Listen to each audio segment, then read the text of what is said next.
Olá pessoal, vamos lá, mais uma videoaula, graça e paz a todos, sejam bem-vindos à videoaula do professor Marlon. Essa videoaula é para a turma do nono A, da Escola Batista de Itapevi. Essa é a aula de número 5, ok? Então sejam bem-vindos a todos, aqui é uma honra para mim poder estar falando com você, poder compartilhar o conhecimento com vocês, tá bom? Estou sempre à disposição de todos. É uma honra para mim, eu amo lecionar. Quero, antes de mais nada, mandar um abraço a todos os alunos, alunas aí, uma saudação cristã à turma do nono A da Escola Batista de Itapevi, estendendo aí aos meus colegas docentes, a diretora, coordenadora, nossos colegas aí de trabalho, os funcionários, conselho, enfim, todos da Escola Batista, sejam todos abençoados. Eu e minha esposa temos orado muito pela Escola Batista, por esse período, né? Esse ano tão difícil, não só para a educação da nossa escola, não é? Por o contexto educacional, pedagógico, mas pelo contexto nacional, né? A educação foi um dos setores que mais sofreu, está sofrendo por esta pandemia tão terrível que tem assolado a vida de muitas pessoas e ferido muitas famílias. Não é? Isso é um assunto muito sério, tá bom? Antes de entrar no assunto, hoje é um assunto novo, né? A aula de número 5 é assunto novo. 3 orientações. Primeiro, os créditos. Isso é muito importante, eu sempre digo isso em todos as minhas videoaulas. Todos os créditos estarão aí na descrição do vídeo e lá no Maestro, onde eu posto para vocês a aula, tá? Segundo lugar, corra lá depois para fazer as atividades, terá atividades depois para você fazer com relação a esta aula de hoje, tá? E terceiro, dá uma moral aí pro nosso canal, né? Temos aí trabalhado para melhorar o nosso canal, deixa o seu like, vários likes, muitos likes, compartilhe esse vídeo e se inscreva aí no nosso canal, né? Nosso humilde canal aí educacional, tá bom? Dito tudo isso, vamos para a nossa aula. Hoje, pessoal, nós vamos começar a falar sobre o trabalho. E nós vamos pegar, lógico, uma perspectiva conectada com a religião, ou com o fenômeno religioso, como eu sempre tenho dito, né? É muito interessante perceber como quando Deus criou o primeiro homem e a primeira mulher, na verdade, antes de criar a primeira mulher, Deus criou o homem, chamado Adão, e colocou no jardim do Éden para ele cultivar e guardar o jardim, quer dizer, para trabalhar. O trabalho é bênção de Deus, o trabalho não é visto como algo pesaroso, pesado, como um obstáculo ou como algo ruim. Pelo contrário, o trabalho dignifica o homem. E o trabalho é sempre visto como algo positivo, conectado com o ideal, o plano ideal de Deus para nós. Então, o trabalho está ligado, sim, ao contexto religioso de um modo muito intenso. E nós vamos dividir, eu separei aqui os tópicos, nós vamos dividir esta videoaula em 3 pontos. Talvez, não necessariamente em 3 aulas, talvez nós diluamos, né, esse conteúdo em outras aulas, mas em 3 tópicos: o desenvolvimento tecnológico, vamos começar hoje, desenvolvimento tecnológico, principalmente olhar como desenvolvimento tecnológico positivo e negativo, profissões e mercado de trabalho e o valor da vocação, e depois trabalhar um pouco esse ponto aí da vocação. Ok? Então, vamos lá? Vamos trabalhar. Então, começar com desenvolvimento tecnológico. Na verdade, antes de começar, o valor da vocação para mim vai ser a parte mais legal. Então, acompanhe aí e não perca, tá bom? Vamos lá. Desenvolvimento tecnológico, a primeira parte aqui, a vida em constante crescimento. O ser vivo é aquele que, em sua natureza, é capaz de desenvolver-se por si mesmo, ajudado por elementos exteriores a ele.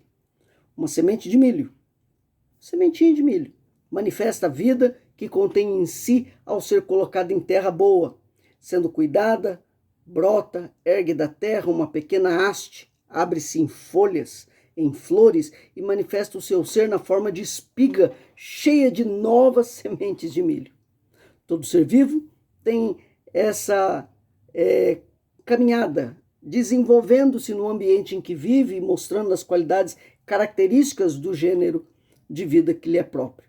Uma planta, um animal, o ser humano, são seres vivos com características semelhantes nesse aspecto.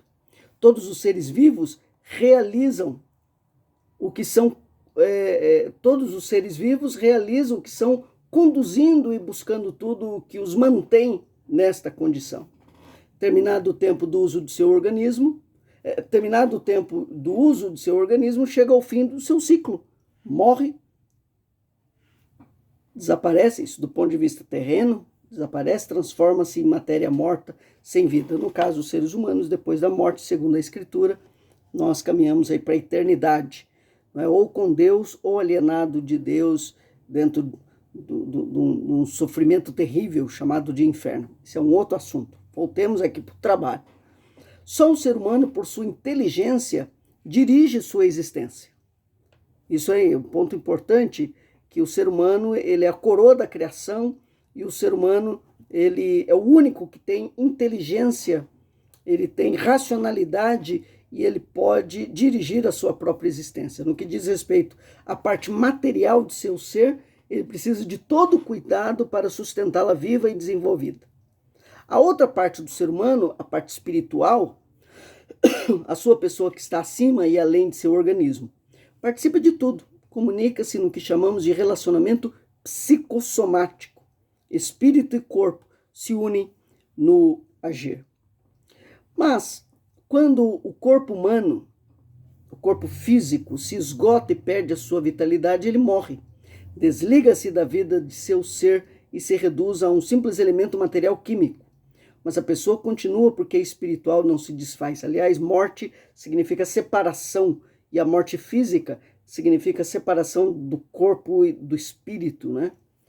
O desenvolvimento natural do organismo, corpo humano, segue as leis biológicas normais do ser animal, da natureza animal, mas a influência da psique, o espírito, a pessoa, a mente, a consciência, com as qualidades como inteligência, vontade, sensibilidade, liberdade, é grande e dá um sentido muito diferente a tudo que o homem faz. O ser humano tem uma capacidade criativa muito forte e rápida que se acelera hoje com novas descobertas com a tecnologia. Chega até a modificar a organização do seu ser material com órgãos mecânicos que substituem os próprios naturais.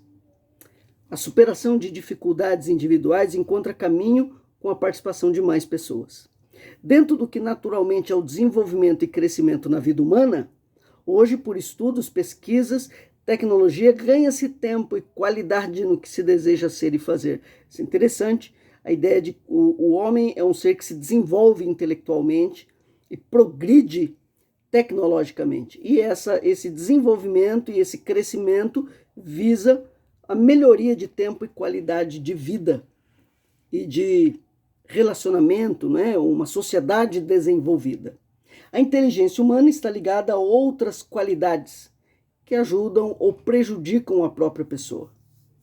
Descobrimos caminhos melhores para seguir adiante no bem que desejamos.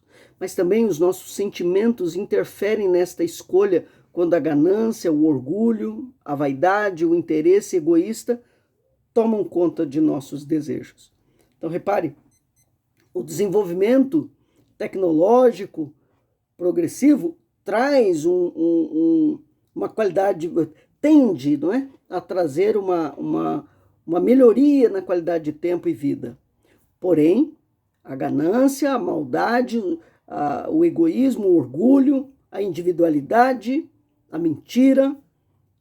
Eu falo mentira porque foi a aula que eu dei agora para o 7º ano, mas então a mentira tende a desvirtuar esses valores e fazer com que o desenvolvimento tecnológico, ao invés de trazer melhoria, traga malefícios para a sociedade. Assim também temos mais forças para prejudicar outras pessoas com os meios que temos à mão. Todas as potencialidades do ser humano só realizarão o que é de fato melhor, eticamente, quando forem educadas, orientadas para o verdadeiro bem da pessoa e dos outros. Esse é um texto do Paulo Dyer. É interessante, mostrando essa última frase, né? Todas as potencialidades do ser humano só realizarão o que é de fato melhor eticamente quando estas potencialidades forem educadas, orientadas para o verdadeiro bem das pessoas, da pessoa e dos outros. Quer dizer, eu tenho que buscar o bem coletivo antes do bem individual. Sabe por quê? Às vezes fala assim, eu quero ver o meu lado. O problema é que individualmente não somos felizes, não somos plenos.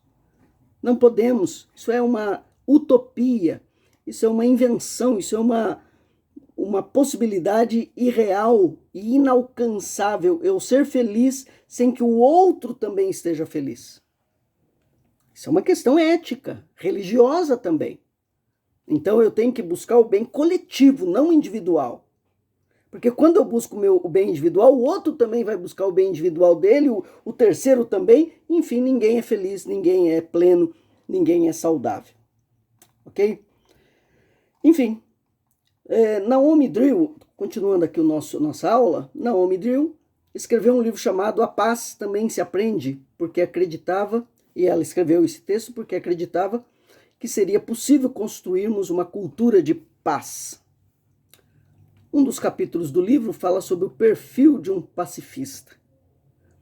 Alguém que aposta na convivência. Nós trabalhamos aqui o título sobre convivência, né? Para ela, para Naomi Drill, um pacifista é alguém que aceita as outras pessoas e se preocupa com elas. Tem boa aceitação e cuidado consigo mesmo. É paciente, ajuda e reconhece as qualidades das outras pessoas, é criativo e tenta chegar a soluções, mesmo quando não parece haver nenhuma, é capaz de mudar seu ponto de vista, é flexível, tem uma visão aberta, é dotado de uma variedade de sentimentos, inclusive a raiva, mas procura fazer o melhor para resolver conflitos pacificamente. Empenha-se o suficiente para tentar resolver os problemas, mesmo em situações desanimadoras, e principalmente sabe perdoar. Sabe perdoar. Um pacifista, porque o pacifista ele vai buscar o bem coletivo. Qual que é o contrário de uma pessoa pacifista? Sem misturar as coisas e sem provocação, mas é um terrorista. É um terrorista. Não do ponto de vista político, né? Não estou entrando nisso, mas o terrorista cultural é aquele que busca só a sua individualidade em detrimento do terror, da maldade e do malefício do outro. Isso é um terrorista cultural. Vamos lá. Esse texto é um texto do Michel Coist, com o título Tenho Tempo, Senhor. Tenho tempo, Senhor. Tenho tempo. Olha o texto. Sai, Senhor. Lá fora os homens saíram, iam, vinham, andavam, corriam. As bicicletas corriam, os automóveis corriam, os caminhões corriam. A rua corria, a cidade corria, todo mundo corria. Corriam todos para não perder tempo. Corriam no encalço do tempo para recuperar o tempo, para ganhar tempo. Até logo, doutor. Desculpe-me, não tenho tempo. Passarei outra vez, não posso esperar mais, não tenho tempo. Termino aqui esta carta, pois não tenho tempo. Queria tanto te ajudar, mas não tenho tempo. Não posso aceitar por falta de tempo. Não posso refletir nem ler. Não tenho tempo. Compreende, Senhor? Eles não têm tempo. A criança está brincando, não tem tempo. Agora mesmo, mais tarde. O estudante tem seus deveres a fazer, não tem tempo. Mais tarde. O universitário tem lá suas aulas e tanto trabalho que não tem tempo. Mais tarde. O rapaz pratica esporte e não tem tempo? Mais tarde. O que casou há pouco tem sua casa, deve organizá-la, não tem tempo? Mais tarde. O pai de família tem seus filhos, não tem tempo? Mais tarde. Os avós têm seus netos, não tem tempo? Mais tarde. Estão doentes. Precisam tratar-se, não tem tempo? Mais tarde. Tarde demais, não tem tempo. Assim correm todos os homens atrás do tempo. Assim correm todos os homens atrás do tempo, Senhor, apressados, atropelados, sobrecarregados, enlouquecidos, assoberbados. Nunca chegam, falta-lhes tempo. Apesar de todos os esforços, falta-lhes tempo. Falta-lhes mesmo muito tempo. Com certeza, Senhor, enraste os cálculos a um engano geral. Horas curtas demais, dias curtos demais, vidas curtas demais. Nesta noite eu não te peço, Senhor, o tempo de fazer isso ou depois aquilo. Peço-te a graça de fazer conscienciosamente no tempo que me dás o que queres que eu faça. Que texto, eu me emocionei. Que texto. O tempo é curto demais, principalmente nesse tempo de pandemia. Agora de manhã eu estava vendo um grupo que eu faço parte do WhatsApp de outros pastores, como nós temos recebido notícias de morte pela Covid, pela coronavírus. Ontem mesmo, um curso que eu dou aula, o cunhado de um aluno faleceu, o irmão de uma aluna faleceu. Não temos tempo. Nesta noite eu não te peço, Senhor, o tempo de fazer isso ou depois aquilo. Peço-te a graça de fazer conscienciosamente no tempo em que me dás o que queres que eu faça. Olhe para Deus. Olhe para Deus. Você que está me assistindo agora, olhe para Deus. E fale para Ele. Senhor, eu quero fazer aquilo que o Senhor quer que eu faça agora. Não amanhã, porque amanhã eu posso não ter tempo. Na verdade, não temos tempo. O tempo é agora. O tempo é hoje. O tempo de buscar a Deus e fazer e trabalhar para a glória de Deus é hoje. Um último texto para nós encerrarmos a nossa aula. Desenvolvimento tecnológico lança questões sobre o futuro do trabalho. Aqui é um texto provocativo, um texto que nos faz pensar. Está lá no site dicyt.com, dicit.com, né? O link vai estar aí o link do texto de aula vai estar na descrição, como eu sempre aviso, né? Então diz esse texto: desenvolvimento tecnológico lança questões sobre o futuro do trabalho. Em geral, quando adquirirmos um novo produto, não imaginamos a complexidade de sua produção, pois o mesmo chega às mãos do consumidor mostrando apenas facilidades, conforto e a simplicidade de seu uso. Dentre as várias relações que acontecem no desenvolvimento de novos produtos ou no melhoramento daqueles que já existentes, estão complexas formas de conexão entre tecnologia e trabalho, que geram polêmicas entre aqueles que as estudam ou que convivem diretamente com elas. No final da década de 80, o Brasil era apresentado ao sistema de injeção eletrônica por meio de um carro popular. A mudança, hoje incorporada, significou na época não somente o melhor aproveitamento do motor e a redução da emissão de gases poluentes, mas resultou também em alterações na indústria automobilística.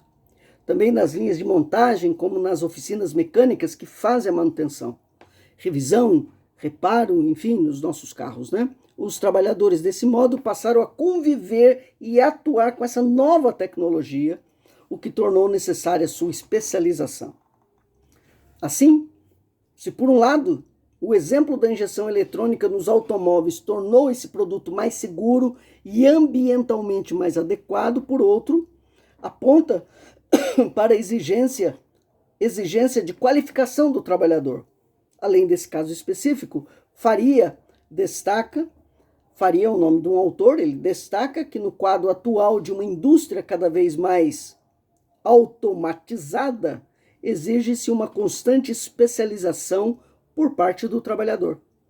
Mas sem essa qualificação, seja sinônimo de trabalho mais intelectuado. Sem que essa qualificação seja sinônimo de trabalho mais intelectualizado. É necessário, diz ele, não é o Faria, é necessário que um operário domine outro idioma, a dos manuais da máquina, que domine conhecimentos de geometria, estatística, informática, por exemplo, não para que se desenvolva um projeto intelectual, mas para que saiba operar e avaliar as máquinas ferramentas de controle numérico computadorizado, os robôs industriais, os projetos auxiliados por computador, etc., observa o Farias, economista Farias. É Faria, né? Economista Faria. A reflexão sobre as consequências da tecnologia no mundo do trabalho e na sociedade quase sempre encerra um paradoxo. Concomitante à simplificação dos processos, aumenta-se a complexidade das máquinas. Reduz-se o trabalho manual, mas sem resultar exatamente em um processo de intelectualização do trabalho. O trabalhador deve saber de ofício seu saber fazer e pensar, substituído pelo saber instrumental, pelo saber executar. Nesse sentido, o processo de trabalho mudou e aparentemente se tornou mais fácil. Mas as escalas de sofrimento, os tipos de doença relacionados ao trabalho e as exigências sobre habilidades e comprometimento também mudaram, e muito, né? Constata Faria. Um exemplo clássico dessa mudança é o apresentado pelo sociólogo norte-americano Richard Sennett, em seu livro A Corrosão do Caráter, Consequências Pessoais do Trabalho no Novo Capitalismo. Nesse livro, o Sennett relata uma pesquisa realizada em uma padaria. Após a automação do estabelecimento, as máquinas é que faziam o pão. Cabia ao padeiro apenas apertar os botões certos. Assim, em vez de oferecer ao trabalhador a possibilidade de exercer novas atividades, por extinguir o desgaste físico, a automação desqualificou o trabalho dos padeiros, pois qualquer pessoa poderia exercer o ofício, e os obrigou a buscar novas ocupações. O economista da Universidade Federal Fluminense, a UFF, André Guimarães Augusto, acrescenta que não é verdade que o fato de não se mobilizar primordialmente os recursos corporais não implique uma atividade rotineira e fatigante. Forçados a acumular outros empregos, os padeiros tiveram sua rotina modificada e a jornada de trabalho estendida. Continua o André Guimarães Augusto dizendo, né? Mesmo que hoje um trabalhador de fábrica tenha que ter mais conhecimento do que o trabalhador do século XIX, a distância entre o seu conhecimento e o necessário para a organização da produção é muito maior do que a do trabalhador do século XIX, avalia. Ou seja, além de nem sempre representar a liberação do esforço físico, a tecnologia acaba afastando ainda mais o trabalhador dos meios de produção. Para a socióloga Márcia de Paula Leite, a tecnologia por si só não qualifica nem desqualifica. Tudo depende de como ela é utilizada. Ela diz, a questão da qualificação da força de trabalho está muito relacionada à organização do trabalho. Considerando a microeletrônica, que tem a característica de ser programável, a socióloga enxerga a possibilidade de um trabalho que incorpore a tecnologia sem desqualificação da mão de obra. Márcia de Paula Leite vai dizer, se você divide a programação e a execução, o trabalhador que fica restrito à execução pode ter o trabalho desqualificado. Mas se você permite que esse trabalhador participe também de alguma forma da concepção de melhorias, agilize programas, você não tem um trabalho totalmente desqualificado e repetitivo. O trabalhador incorpora o conhecimento. Enfim, esse texto denso traz essas questões sobre o futuro do trabalho, não é? E me chama a atenção do padeiro, né? Antes o padeiro ele tinha função, né? Deixa eu falar aqui algo mais próximo da minha realidade. A minha família é a família de óticos, de oculistas. E eu tenho um tio que ainda é oculista do jeito antigo, né? Manual. Enquanto outras óticas trazem todo o maquinário, né? E faz os óculos, né? Na máquina. Significa que não se tem mais espaço hoje e daqui para frente para oculistas como meu tio, a moda antiga. De fazer manualmente, montar a lente manualmente, desbastando a lente. Hoje as máquinas fazem tudo. Por isso, pessoal, estudar é muito importante. Estudar, e não só estudar, mas estar antenado a especializações e a novos mercados de trabalho. Então, você que está no 9º ano, já fique atento. Eu creio que alguns de vocês já estão aí conectados de alguma maneira ao mercado de trabalho. Mas é importante desde já você pensar nessas questões. Acho que já deu aula para hoje. Eu paro aqui. Na semana que vem, na próxima aula, vamos falar sobre profissões e mercado de trabalho. A gente continua esse diálogo, as mudanças no mundo do trabalho. Tá joia? Os créditos estão aí na descrição. Faça as atividades, eu vou postar as atividades lá no Maestro. E curte o vídeo, compartilha, se inscreve no canal, dá uma ajuda aí, professor Marlon, tá bom? Deus abençoe a todos, obrigado a você que assistiu até aqui. Deus abençoe e vamos, que Deus é o Senhor de todas as coisas. Tchau, pessoal, Deus abençoe.